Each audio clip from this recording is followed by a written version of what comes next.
So the iPad is going to be, I think, the most revolutionary device Apple has ever introduced, and they've introduced a lot, including the revolutionary iPhone, which until the iPad was announced would have been my choice for most innovative product I've ever purchased and used. The iPad, though, is going to be such a huge winner for a variety of reasons. First and foremost, I think it's going to revolutionize education.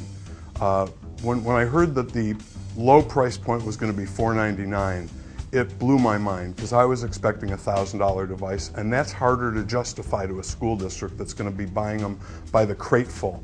But $499 for something that can eliminate, what, 15, 20 pounds of textbooks on the kids' backs and do the job of textbooks far better, because we have multimedia, we have the ability to integrate color photos, motion, audio, video, all these things that would make learning not just a better experience, but a more enjoyable and more comprehensive experience.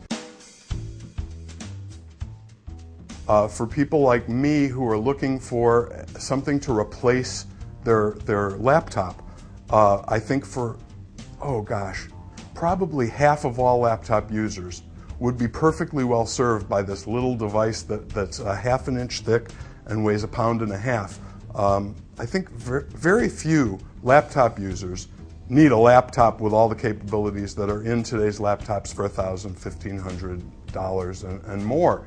I think most people, or a lot of people, use them for email, surfing the web, and perhaps some writing or a little bit of note-taking, but they're not using them to write novels.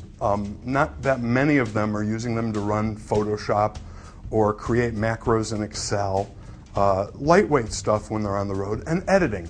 Being able to open a Word file or an Excel file, make some changes, and then email it back to someone. That's what people do on laptops for the most part, and you don't need a laptop for that anymore. An iPad will do you fine at a fraction of the weight, a fraction of the height and thickness, and really a fraction of the cost for most laptops. That nearly 10-inch touchscreen is on top of my list. I use an iPhone constantly, and I have to say the biggest drawback after the battery life is typing on the little keyboard. I've got big fat fingers and the little teeny keys. It's a gating factor for me, so I avoid typing on it as much as possible, and it's not really a device I would want to take notes on. Well, I think the Apple's iWork suite, if I understand correctly, they're going to be priced at $10 each in the App Store, which is less than they cost to buy for the Mac. The Mac suite is $80 for the 3 apps, and really a bargain at that. So at $10 for a great word processor or a great spreadsheet or a really great presentation graphics program, I think those 3 apps are going to be by far the biggest grossing apps on the iPad, at least at first. I bet my wife, I said, if the iPad is not one of the best-selling devices Apple's ever introduced a year from now, I'll eat one.